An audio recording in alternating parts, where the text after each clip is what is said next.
Friends, మనమైతే ఇప్పుడు కర్నూలుకి రీచ్ అయ్యాము. ఇంకా మనకు ఇంకెన్ని కిలోమీటర్స్ ఉందంటే 350 కిలోమీటర్స్ అయితే మనం హైదరాబాద్కి రీచ్ అయిపోతాము. ఇక్కడైతే మధ్యలో టీ తాగడం కోసం అయితే ఆగారు. ఇప్పుడు టైం అయితే ఎగ్జాక్ట్గా 7 o'clock అవుతుంది. 1 వరకు మనమైతే హైదరాబాద్కి వెళ్ళిపోతాము. దర్శనం అయితే బాగా జరిగింది. కొంచెం కాళ్ళు పెయిన్గా ఉన్నాయి, కాళ్ళు అయితే బాగా ఉబ్బినాయి. కూర్చుంటే లేవాలంటే నడవాలంటే కాళ్ళు ముసలి వాళ్ళకంటే ఘోరంగా నడవాల్సి వస్తుంది, పట్టుకొని నడవాల్సి వస్తుంది.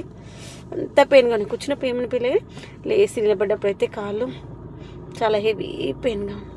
కానీ దేవుడు పుణ్యం, అసలు నడుస్తాను అసలు ఎక్స్పెక్ట్ చేయలేదు. 14 కిలోమీటర్స్ 4 hours అయితే ఫినిష్ చేసేసాము. గిరి ప్రదక్షిణ ఏదైనా అనుకుంటే సాధించలేదంటే ఏది ఉండదు కదా ఆడవాళ్ళు అనిపించింది.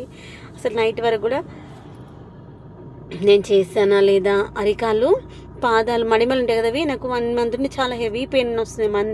మడిమలు నార్మల్ మెట్లు ఎక్కాలన్నా కూర్చుంటే దిగాలన్నా మడిమలు చాలా హెవీ పెయిన్గా ఉన్నాయి.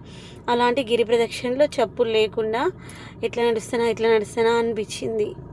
కానీ మొత్తానికైతే ఇక నైట్ ఫిక్స్ అయిపోయాను, ఇంకా మళ్ళీ రాను, వచ్చినా ఇంకా చేయలేము, ఇప్పుడే చేయట్లేము, ఇంకా 2-3 సంవత్సరాల తర్వాత ఏం చేస్తాంలే, ఇంకా గట్టిగా డిసైడ్ అయిపోయాను. వెళ్ళినప్పుడే ఫినిష్ చేసుకొని రావాలి అని ఫినిష్ అయితే చేసేసుకున్నాను. తృప్తిగా అనిపించింది. మార్నింగ్ 3:30కి లేసాము.